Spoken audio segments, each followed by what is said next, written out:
done for me lately? It's Coons. What have y'all done for us lately? And if there's no answer, the only thing we owe them.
Hey, welcome everyone. And tonight we have Brother Naseed Gifted, and it's a pleasure. I mean, me and this young man basically grew up together. And for me, it's exciting seeing all the great things that he's doing for himself in our community, turning a childhood passion into something that's teachable for our youth. A lot of stuff going on with this brother, and outside of his love and his passion for basketball, I don't think that could deter him from anything else. So, Naseed, what's going on, bro? Hey man, peace, man. Thanks for having me, man. I think this is surreal that like I'm looking at you right next to me, right, and just to know that like we're literally neighbors, you know what I'm saying, like growing up and everything. So to be able to have this connection and be on this this podcast that you have, man, is definitely positive and surreal, man. Just to be able to connect with you later on in life, through this platform, brother. Yeah, I kind of wish, and your grandfather, man, he never gave me the recipe to them daggone beans he used to make. All them beans used to be rocking. Oh, yeah, but man, definitely. And it's funny because now when I think about Graham, I think about she was into technology before a lot of people, definitely. She was a techie. So that was my goal. That's what she sent me out. Those were my missions. I had to go get her the tech. You know what I'm saying? She wanted this new computer. She wanted this new system. I had to go to Best Buy or Crazy Eddie's or whatever to go pick that up. That was my job. She's trying to look at the PS5 right now, like, oh, it could do this, it could do that. Amazing.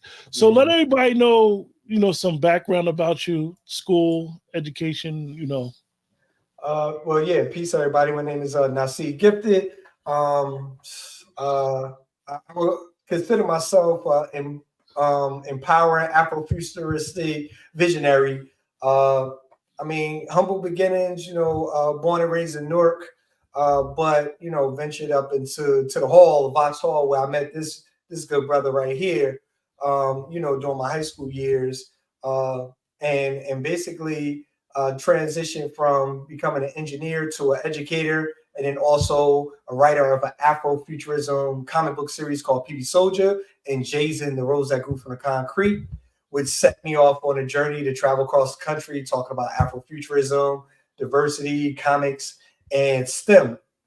While I was doing that, I was like, man, we don't have a platform where young people can learn about, the various opportunities out there from the comic book industry because they're passionate. Like I got tired of us being consumers, right? So I said, let me create something, and I actually had to talk to the elders about it.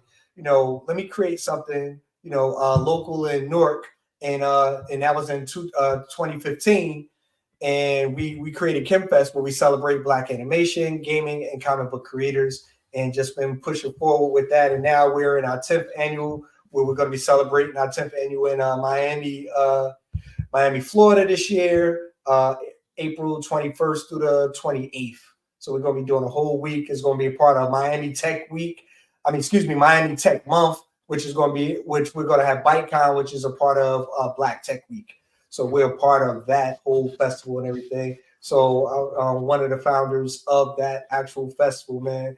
And it's just really about celebration and, and just trying to break the paradigm where we are just like consumers and now we could be creators and innovators within these particular spaces that we already kind of gravitate to and naturally.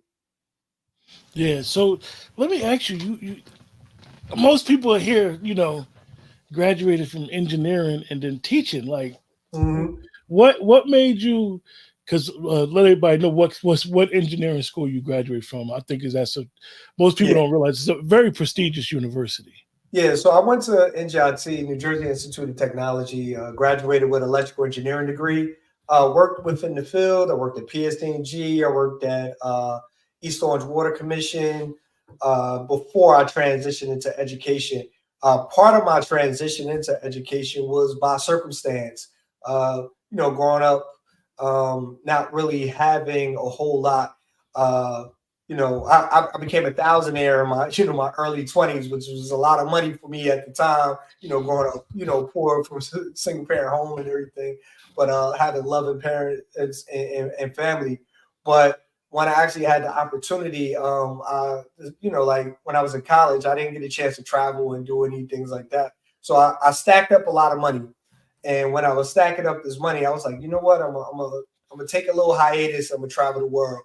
So I went to Senegal. I went to London. I went to Colorado, Vegas. I did all of these trips all within the whole year. And that was in 2001. While I was doing that, and I had this whole thing where I was, we had a clothing line. We were doing a number of things, and during that time, 9/11 happened, right? So when 9/11 happened, the market that was, in abundance as far as job opportunities just shrunk.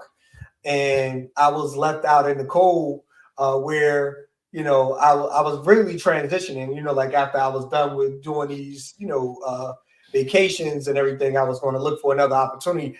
At that time, when I put a resume out, like I get 5 callbacks with no problem, and after 9/11, the tragic events of 9/11, that same resume didn't get back any calls. So, money getting low, I was like, let me do something. I always work with the youth, so I started substitute teaching. And when I was substitute teaching, I worked at a science and arts high school, and actually got a long-term sub position as a math teacher, and fell in love with the kids. And 20 plus years later, kind of moved up the ranks and been in education ever since. Wow. So that's how I transitioned from engineering into education. There you had that opportunity. It's always amazing. I always tell people that I don't think that educators with doing what I'm doing and talking to a bunch of educators, I don't think people realize that it ain't about the money while they go into education. It has nothing to do with money. I mean, and definitely question, my choices back then, of course, going from a lot of money to barely scraping, making ends meet and everything like that. That was a big transition in understanding, what's my next steps, so. And then that's pretty much how I just kind of, but the training I got as an engineer is what allowed me to be able to go into these different fields, creating a comic book series. I didn't go to school to be a comic book artist or anything like that. I just had a passion for it when I was younger.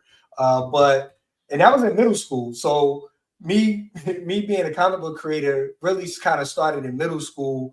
And, when I got to high school and everything, it was just pretty much basketball and girls. And I kind of put that to the side, but still, watch anime and, and animation and everything. And just saw there's a lack of Black heroes, right? You would watch Super Friends and all of these other things from Saturday morning cartoons and all that. And I saw that there was a lack of Black heroes. So, I mean, and then kind of like the story for me was I took my son to see Incredible Hulk in like 2008, right? And we had a conversation about heroes. and he could name every hero from Superman, Spider-Man, Batman, and all in between. But in my household, you know, like we have pride in, you know, who we are and where we come from. So we know about the 3 M's: Malcolm, Marcus, and Martin, right? And then, you know, we talk about comedics and all these other things. So when I said the word superhero, you know, he could name all of these individuals, but he couldn't name anybody that looked like him or resembled him or had any representation. And that pretty much set me ablaze and set me on a journey to be a comic book creator and everything. Yeah. So wow, man, this is, you know, like I told everybody, you know, me and this brother, man, I would tell you, his grandfather basically gave my first job. They had the big yard, and the tree used to let off so many leaves, yo. And Oh, his grandfather would be out there and be like, look, you know, make a couple dollars, come rake these leaves, yo.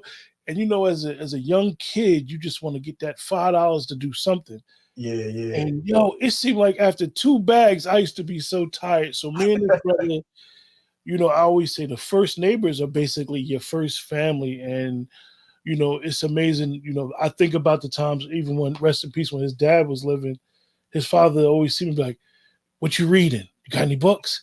Got any books? And always try to spark something in younger men to inspire them to believe in something, inspire their dreams. It's amazing that you had that conversation with your son, and just the whole comic book thing. How you feel about Stan Smith? Oh, Stan, you mean Stan Lee? Yeah, Stanley, excuse me. I said Stan Smith. Oh, I mean, well, Stan Lee, yeah, Stan Lee, I mean, he did a phenomenal job. I mean, you know, with regards to creating these characters and properties. My only thing was, I mean, when it came to, you know, the indigenous people or the people of color, you know, like a lot of that stuff became really stereotypical. And all of their backstories generally was something that was either, you know, like we couldn't have been the smartest in the room, or, you know, we had dark beginnings. There's always dark beginnings, you know, those type of things. But, you know, on the other side, besides, and you know, when we get to Black Panther, they didn't know the power of, you know, creating a king in Africa of a nation that wasn't colonized. You know, like that was super powerful even back then. And it took almost 40 years for, you know, people to kind of even gravitate and put it, you know, into the mainstream and everything. Because even when I was growing up, I didn't even hear of Black Panther. I knew of the Black Panther Party, you know, but I didn't know about the Black Panther comic book as, you know, as we do now, you know. And that all kind of tied in with the movement of the Black Lives Matter and everything else that was going on with the social injustice that was going on within our communities and stuff. Yeah, it's amazing because my uncle had reminded me when Doctor Strange came out. He said, "You remember when you was kids? You know, his teacher was Mr. Voodoo."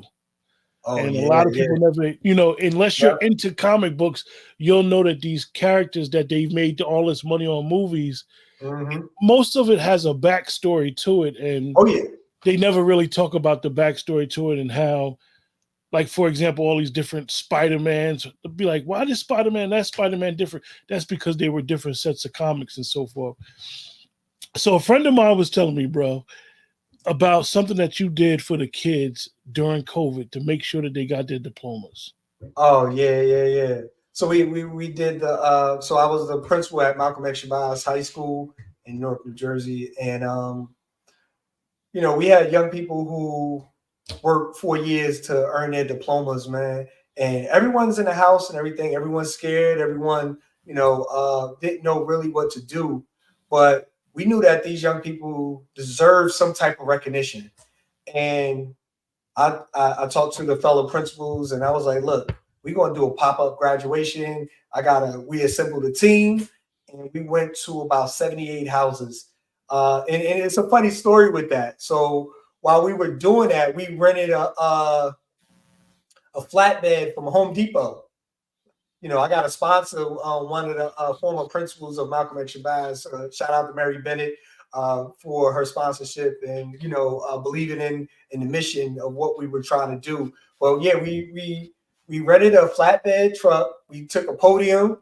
My man had speakers and everything. We had the sound system. We had a microphone, and we had a banner and everything. And then we just kind of went to all of the students' houses, man, and we gave them, and it actually ended up being so fulfilling, so enriching, to be able to see the community kind of come out to celebrate these young people, and we went from house to house. The first day, it was funny because we were streaming it live on social media, Facebook and Instagram. And the first day, we had we had 78 that we went to in total, but we only had about 60, and we was going to do it over 3 days because we knew we had to travel all over the city to make this happen. And we had it mapped out from one place to the next and all of this stuff, man. So once they started seeing it on social media, Black people, boy, you got to love your people, man. They were like, oh, sign me up, because they was reluctant to sign you up. And then when they saw it on social media and how live and how we brought out the community and everything, because like when we rolled up to your house, we were playing Before I Let Go and all of this stuff, and then we played the graduation music, and we call the individual out, the family comes out, and they actually had their own personalized graduation for about 10 minutes, and that allowed me to be able to see, like, wow, this was such needed for the community. And even what we were talking about, like, we were doing it for them, but the reception from the community was, phenomenal, because they just loved it, man. I remember going to the Spires, man, and the Spires, right? Just imagine everybody hanging out the windows, everybody on the front, like it was, I can't even describe it, man. The love that they were going and they were sharing, but it was much needed, because, like I said, these young people worked 4 years. They didn't get a chance to have a prom. They didn't get a chance to, do a lot of the things because of the pandemic.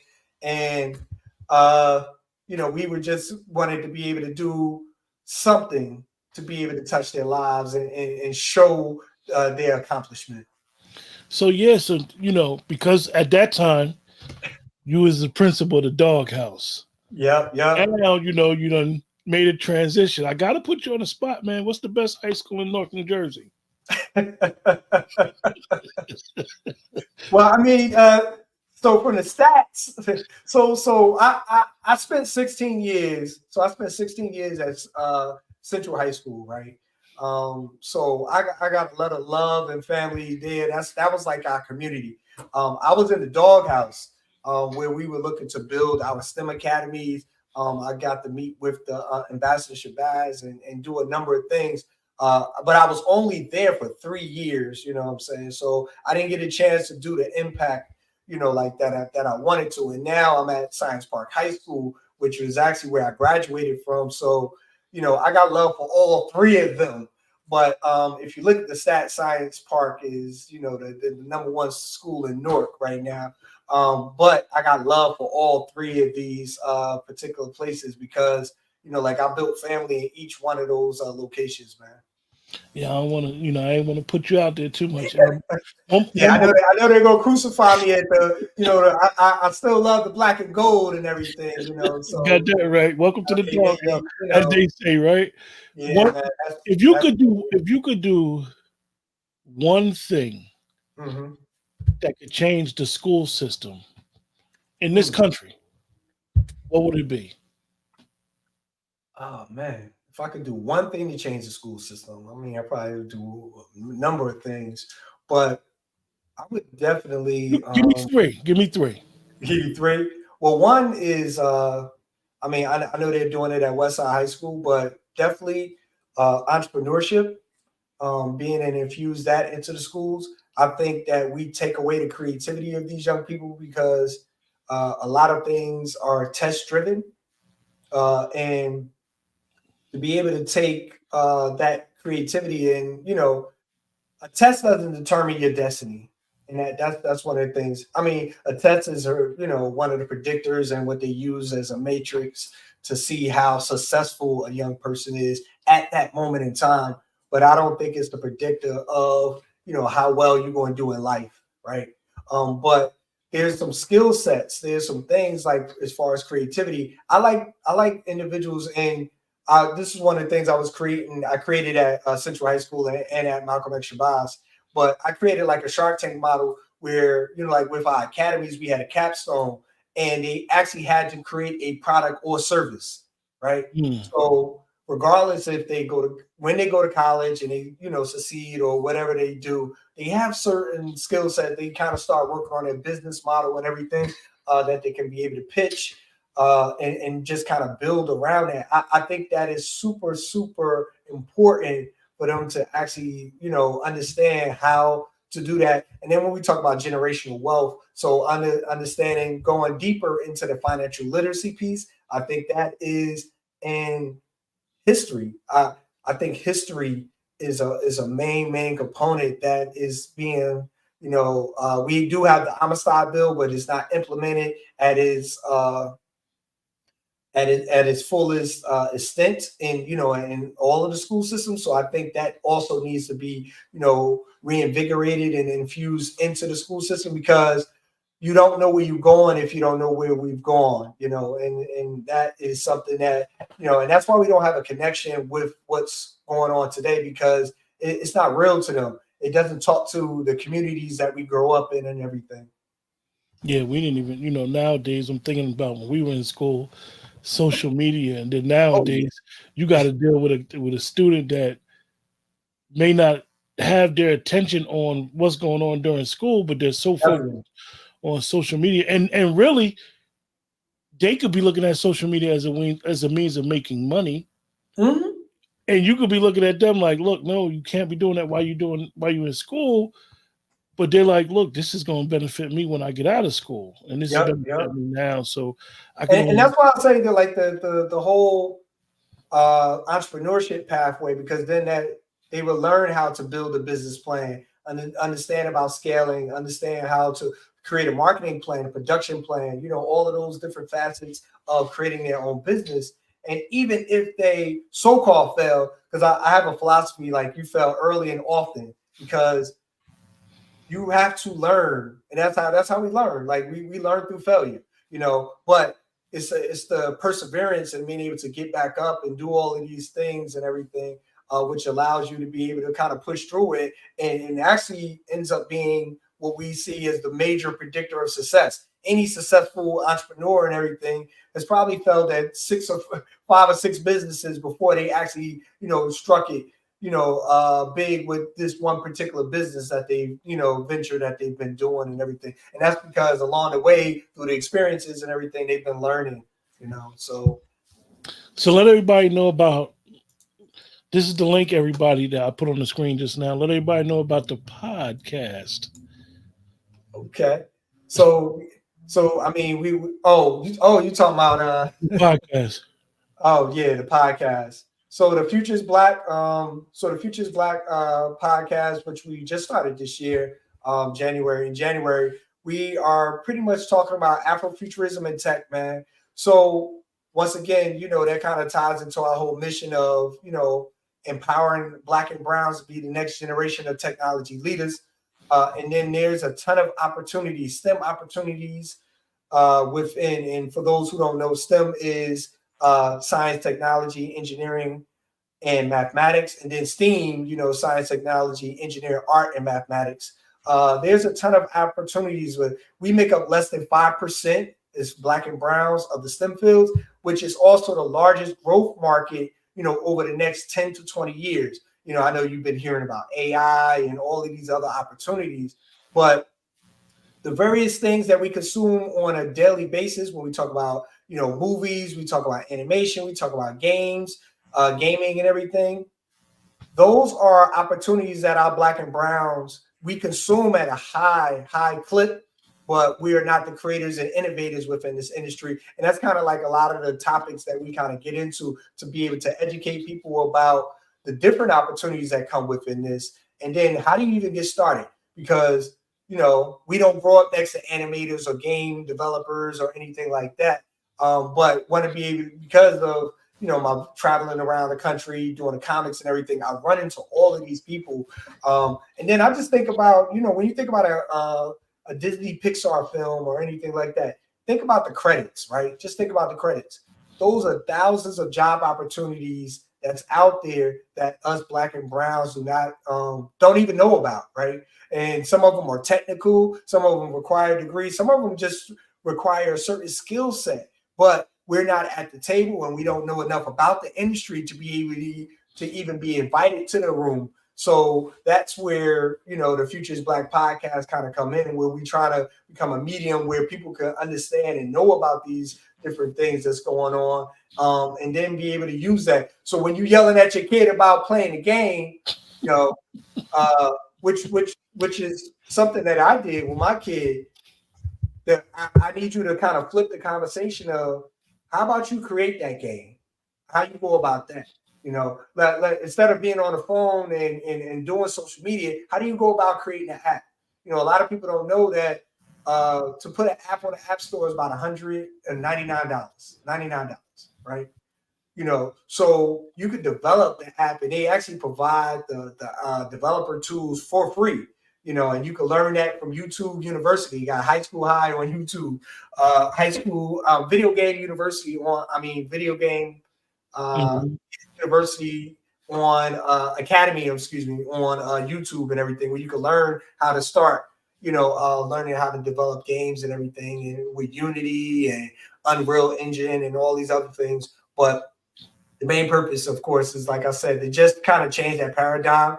And, you know, when we talk about job opportunities and what's going to be the next, you know, what's the next big thing, that's where we kind of tap into all of that. You know, you guys in the chat, like I said earlier, this brother got it honest. Literally, I remember going next door asking his grandmother, "Can I borrow your games?" Like she was a gamer, and everybody on the block, all the kids on the block couldn't believe, like, yo, she really be playing these games. She had every system, we used to love, you know, when I was living in Newark, and then we used to visit, you know, on the weekends or whatever the case may be.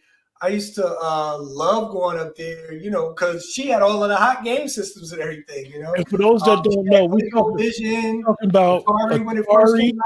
Yeah, she had all of that stuff when it first came out. She had the Tandy, the Radio Shack joint. Yes. And all the good games for those that used to play the Asteroids, Donkey Kong, Look, and if you played her, because every once in a while she would be downstairs if you didn't want, she'd be like, "Let's play." And she would I didn't get that. I didn't get that experience, so you know. She would thrash the kids. And we talking about 8, 9 kids on the block, yo. She would thrash them. But that was every once in a while, because she'd let you play or let you borrow the games. But if she was downstairs and playing, you ain't want to mess with her. You ain't want to mess with her, man. And you know, it's amazing when you talk about that, and then you are able to get kids and get younger people to understand how you could use comic books to understand STEM. And so many people get caught up, be like, yeah, they was on that PlayStation for 12 hours. Yep. Because believe it or not, I have a relative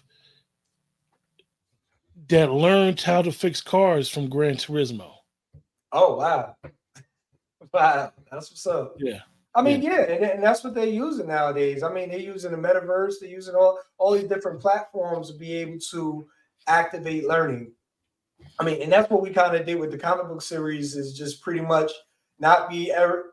I mean, I'm an educator, so, you know, I understand how to develop a lesson plan and all of this stuff, but I didn't want it to be where you thought you were actually learning something. You know, I wanted it to be a good story, but you're actually learning about something else. Because when you think about, you know, like the science fiction and all of the other stuff, like from Star Trek and Star Wars and everything, those were all things that developed ideas and used the, you know, so everything from Star Wars and Star Trek is pretty much tech that they made now, you know, from the cell phone to, you know, the communicators, all of that stuff. And they've been working on that type of stuff, but it gave people vision and insight, because that whole creativity and imagination, you know, kind of comes from that.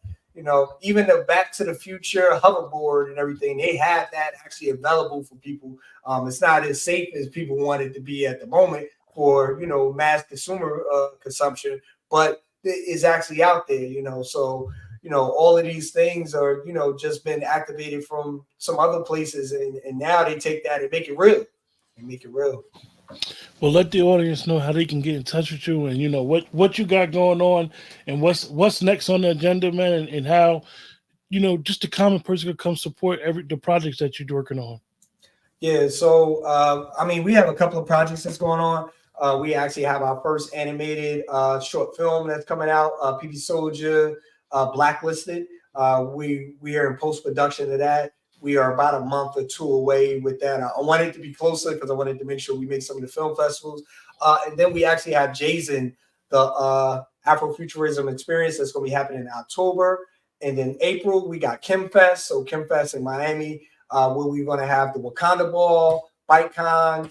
We're going to do the Futures Black Tesla Light Show. And then we're going to have the conference and everything where, we're going to let people get excited about comics, animation, Web3, the Metaverse, and everything else, in between. And like I said, that's a part of Miami Tech Month, which is going to be, we have a Black Tech Week in Miami Tech Month. So that's some of the things. And I'm the creative director at PBS Media Studios. You can reach me there. But on social media, I'm Director Gifted or Naseed Gifted, either one. Appreciate that. Well, look, man, it's been an honor having you on. Make sure you stay on at the closeout. And the future is black. Yeah, man. The future is black, man. Everybody, yeah.